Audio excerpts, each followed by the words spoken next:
নমস্কার, সাহিত্য চিরন্তন বাংলা অডিও স্টোরি চ্যানেলে আপনাদের সকলকে স্বাগত। সাহিত্য চিরন্তনের আজকের নিবেদন বিভূতিভূষণ বন্দ্যোপাধ্যায়ের লেখা কয়লা ভাটা।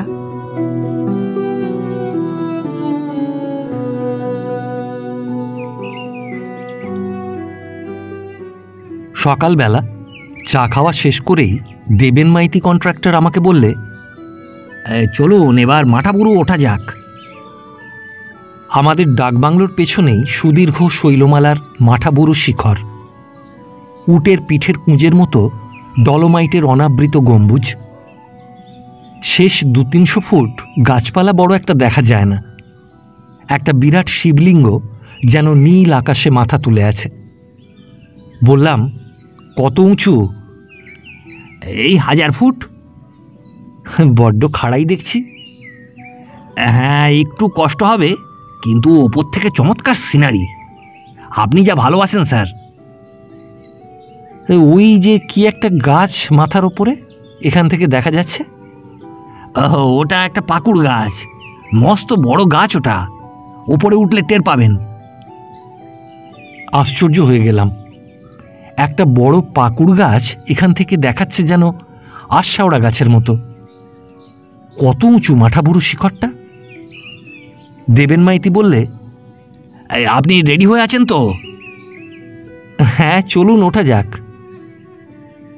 আমার বাংলো থেকে হাতকুড়ি দূরে গিয়েই জঙ্গল।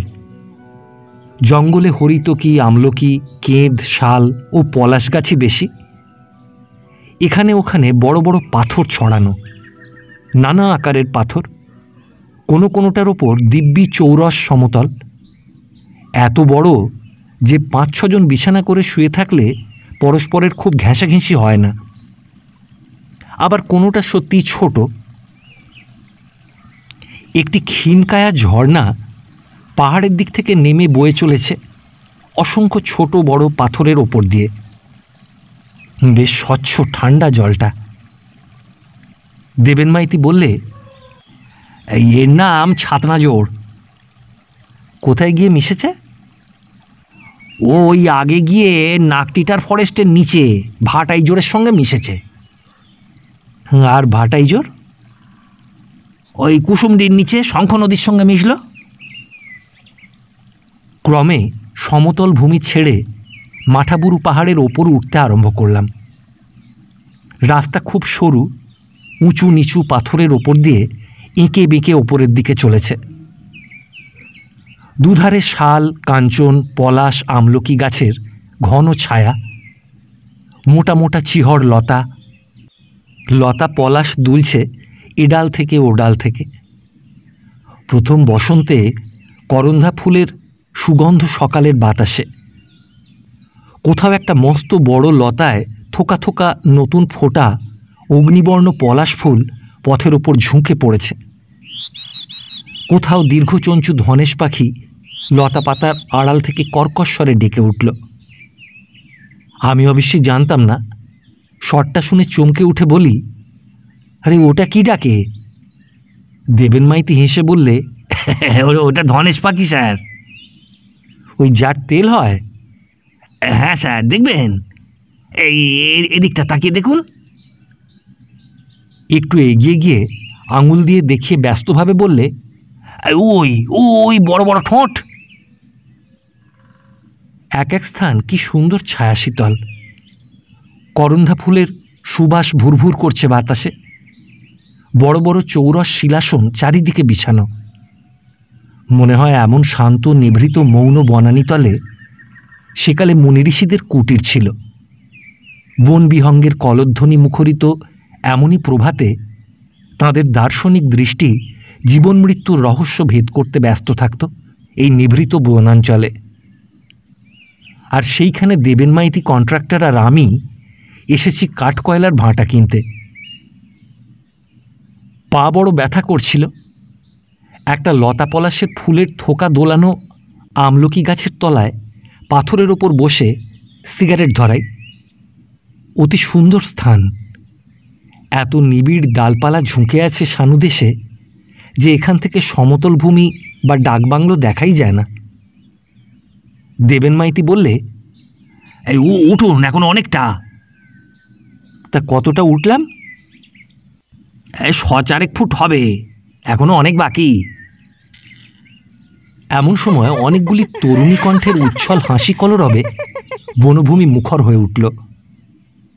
আমাদের সামনে দিয়েই 6-7টি মানভূমি বাউরি কি ভূমিজ মেয়ে লম্বা ধরনের লতায় বোনা ঝুড়ি মাথায় হরিণীর মতো লাফিয়ে সরু পথটা বেয়ে ওপরে উঠে চলল। বললাম, এরাই বোধহয় কুলি। দেবেন মাইতি বললে, হ্যাঁ। মজুরি কত? এখানকার রেট আমি জানি নে। এই ঘটনার এবং পথের ধারে বিশ্রামের পর ঝাড়া 40টি মিনিট কেটে গিয়েছে। আমরা তখনও মাঠাবুরু আরোহণ করছি তো করছি। যা ভেবেছিলাম খুব কাছে তা হয়ে পড়েছে বহুদূর। বন আগের চেয়ে একটু পাতলা হয়েছে বটে, কিন্তু এখনও ওপরে উঠতে কত দেরি আছে বুঝতে পারছি না। পা ভেঙে পড়ছে। দেবেন মাইতি আশ্বাসের সুরে বলছে, এই এলাম স্যার, ওই 1 নম্বর কিলিন দেখা যাচ্ছে, আর একটু। কিন্তু ওর আশ্বাসের ওপর বিশ্বাস হারিয়েছি। মোটে 1000 ফুট বললে, কিন্তু এখন মনে হচ্ছে আরও বেশি, অনেক বেশি। সত্যি কষ্ট হচ্ছে। সোজা খাড়াই না হলে এত কষ্ট হতো না। আমি বললাম, আর 1 নম্বর কিলিন? অনেকক্ষণ থেকেই তো বলছেন। আপনি দেখুন আর একটু গিয়ে, ওই যে পিয়াশাল গাছটা দেখছেন, ওই হলো ওপরের লেভেল। তা বসবেন একটু এই পাথরটাতে? এমন সময় আবার সেই রকম সম্মিলিত নারী কণ্ঠের গান ও কলরব ওপর থেকে নিচে নেমে আসছে শোনা গেল। আগের সেই দলটি এবার কাঠকয়লার ঝুড়ি মাথায় মাঠাবুরু থেকে নিচে নামছে। এতক্ষণ লেগেছে ওদের ওপরে পৌঁছতে এবং কয়লা আনতে। কিন্তু দেবেন মাইতি আমার ভুল ভেঙে দিলে। বললে, এরা সে দল নয়, এরা আমাদের অনেক আগে পাহাড়ে উঠেছিল, এদের উঠতে দেখিনি আমরা। আমি বললাম, আগের দল এখনো পৌঁছয়নি? হ্যাঁ, তা এতক্ষণ প্রায় পৌঁছে গেল বোধহয়। তার মানে এখনো পৌঁছয়নি। চারিদিকে চাইলাম। বড় বড় কেঁদ গাছ আর মৌল গাছ লতা পলাশের বেষ্টনীর মধ্যে ধরা দিয়ে নিশ্চেষ্ট পৌরুষের মোহ স্বপ্নে বিভোর। বনজুঁইয়ের ঝাড় উঁকি মারছে মস্ত বড় গ্যাব্রো পাথরের গুহা সদৃশ্য ফাটলের অন্ধকার পর্দার পেছন থেকে। ঝকমক করছে অভ্রকণিকা পায়ের তলার পথের বুকে। উষ্ণ হয়ে আসছে সকালের অরণ্য স্নিগ্ধ বাতাস। বললাম, হ্যাঁ মশাই, মাঠাবুরু পিক কোনটা? এই সামনের এটা না ওইটে? এ প্রশ্ন জিজ্ঞাসার তাৎপর্য এই যে হঠাৎ বনানীর ফাঁক দিয়ে আকাশপানে চোখ পড়াতে আরবি ড্রোমেডরি উটের পিঠের দুটো কুঁজের মতো দুটো চূড়ো দেখতে পেয়ে সশঙ্ক হয়ে উঠেছি। দূরের ওইটি যদি মাঠাবুরু হয়, তবে যতদূর দেখছি ও আরও 1000 ফুট, ওর আর মার নেই। তবে যদি এইটে হয়, তাহলে আর 100-5 ফুট। এতক্ষণ একটা চূড়ো দেখছিলাম, তা এমনভাবে দুটো হয়ে গেল কি করে? এমন হয়ে থাকে পাহাড়ের দেশে, পাহাড়ের রাজ্যে। কোথা থেকে কোনোভাবে অদৃশ্য কোনো শিখর মাথা তুলে ঠেলে উঠল শিলা জবনিকা ভেদ করে, শিলীভূতা মায়াবিনী অপ্সরীর মতো।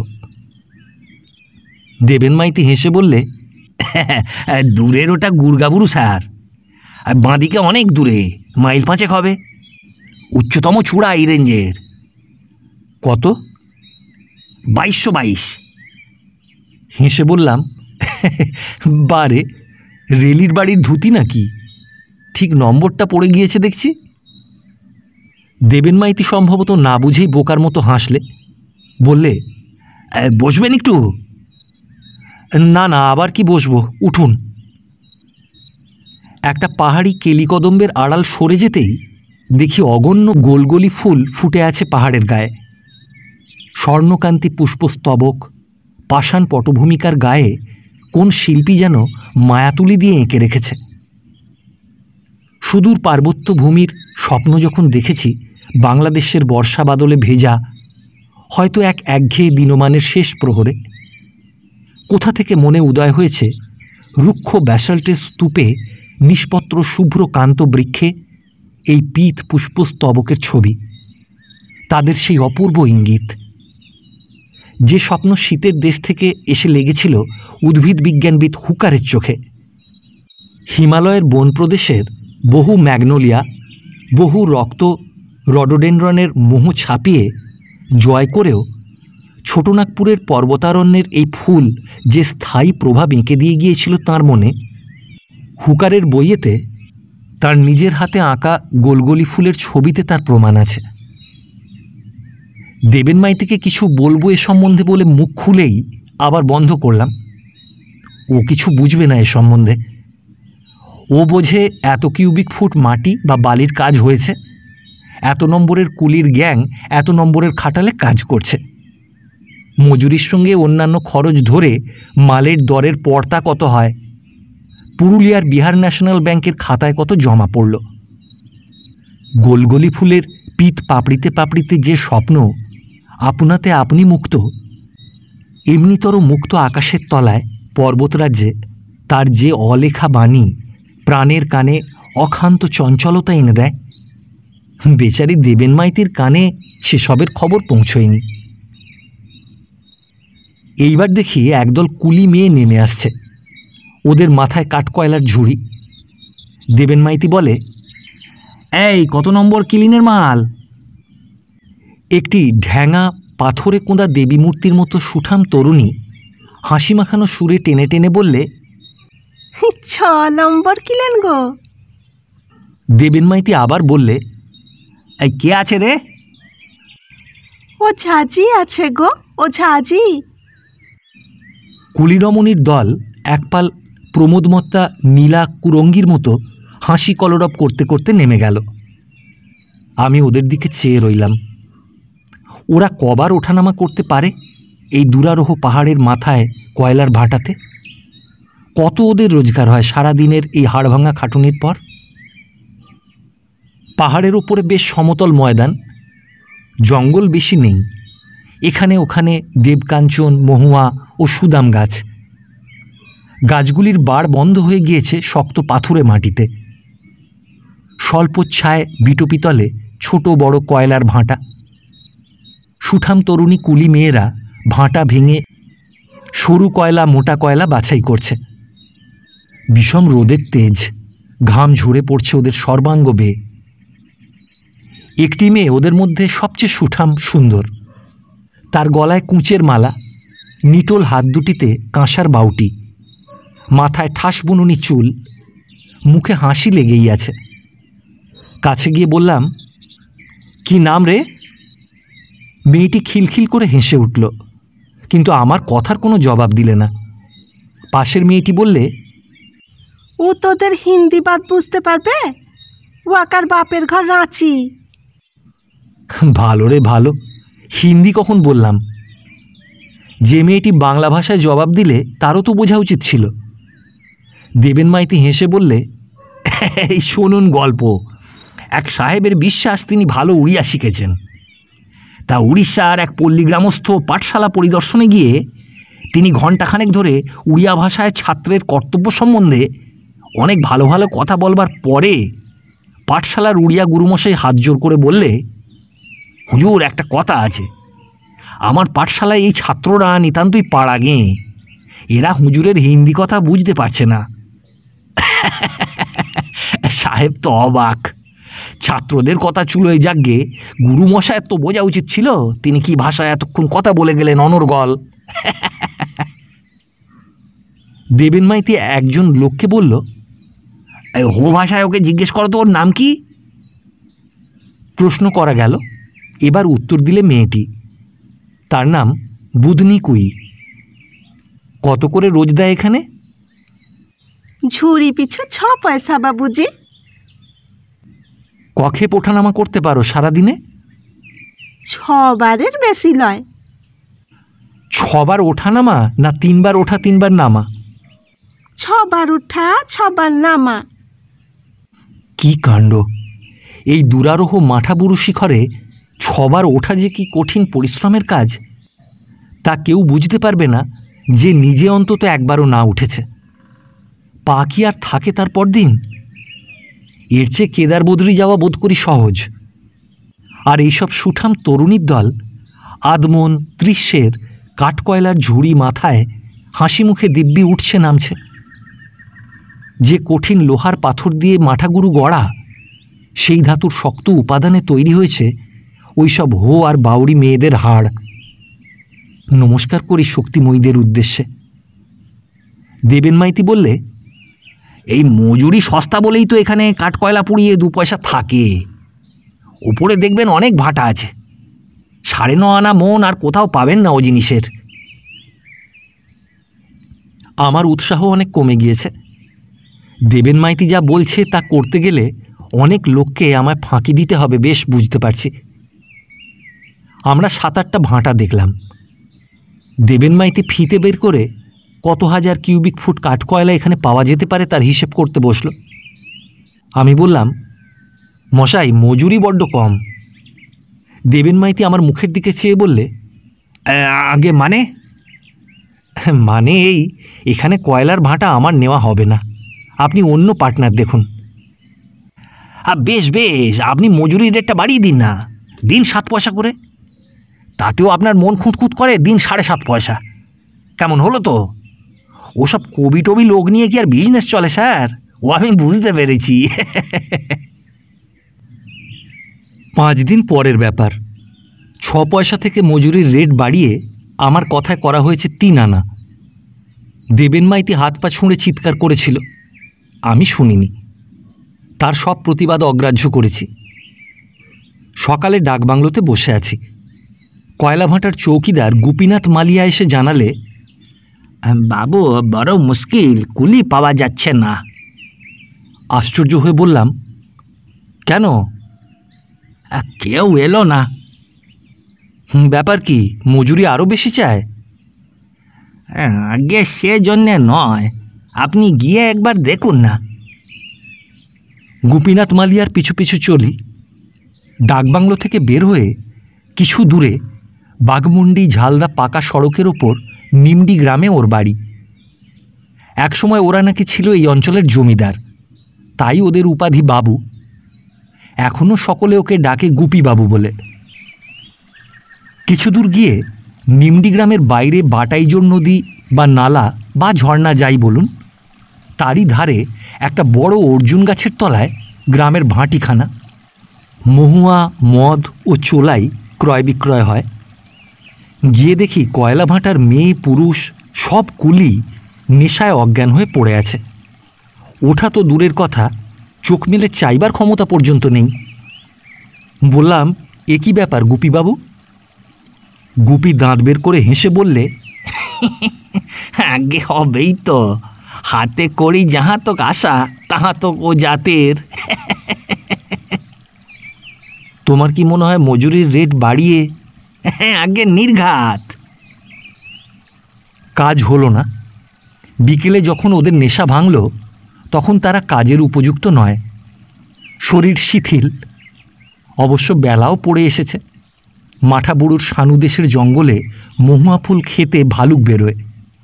অবেলায় জঙ্গলের মধ্যে দিয়ে ওঠানামা নিরাপদ নয়। দেবেন মাইতি দেখি খুব খুশি। আমায় দেখে টেনে টেনে বললে, আপনাকে বললাম স্যার, তা আপনারা কবি লোক। তা কবি লোকের কি দোষ হলো? আগে দোষ হলো এই যে কয়লা ভাঁটা উঠে গেল, আর এখানে কুলি পাবেন না। কেন? আরে মজুরি 3 আনা দিলে মাথা পিছু 18 আনা পড়ে। সব দেখবেন মদ খেয়ে চিৎপাত হয়ে এমনি রোজ পড়ে থাকবে। আপনার কবিত্বের এই ফল হলো। বিজনেস স্যার আলাদা জিনিস। আমার হাতে দিন ছেড়ে দেখুন কি করে চালাই। দিব্যি চলতে লাগলো পরের দিন থেকে কয়লার ভাঁটা।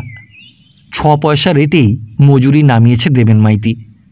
কোনো কুলি অনুপস্থিত নেই। আমি আর কোনো কথা বলি নে। দেবেন মাইতি যা করে তাই, পয়সা আসছে।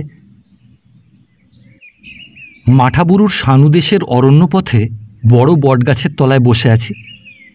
ঘন ছায়াভরা গ্রীষ্ম অপরাহ্ন। পাহাড় তেতে উঠেছে। কয়লা ভাটা একেবারে পাহাড়ের ওপরে, গাছপালাহীন রুক্ষ অনুদক দেশে। এই গরমে তিষ্ঠুবার জো নেই সেখানে, তাই এখানে এসে আশ্রয় নিয়েছি। হঠাৎ দেখি কুলির দল নেমে আসছে। সেই কুলির দল। একজন বাউরি কুলি আমার সামনে এসে দাঁড়ালো, বলল, তোর কাছে জানাচ্ছি, ও 6 পয়সা রেট আমাদের পোষাচ্ছে না রে। কেন? 3 আনা করেছিলি, আবার কাটলি কেন? মদ খেয়ে মাতলামি করে কাজ কামাই করছিলি কেন? পেছনে মেয়ে কুলির দল দাঁড়িয়ে, তাদের মধ্যে সেদিনকার বুধনি কুইও ছিল। ওরা সবাই হাসছে দেখে কুলিটাকে বললাম, কি ব্যাপার রে, সব হাসছে কেন? ওরা কিছু না বলে নেমে গেল। রাত্রে ডাকবাংলোর চৌকিদার আমাকে গোপনে বললে, বাবু, সব কন্ট্রাক্টর বাবুর কাজ। 5 টাকা খরচ করে নিজের ট্যাঙ্ক থেকে বিলকুল সব মদ খাইয়েছিল সেদিন। কেন? আর নইলে আপনি মজুরির রেট কমাবেন না। আপনার শুধু এই মাঠাবুরুর ভাঁটা ওর সঙ্গে ভাগে, কিন্তু ও বাবুর এ অঞ্চলে আরও এমন অনেক জায়গায় ভাঁটা।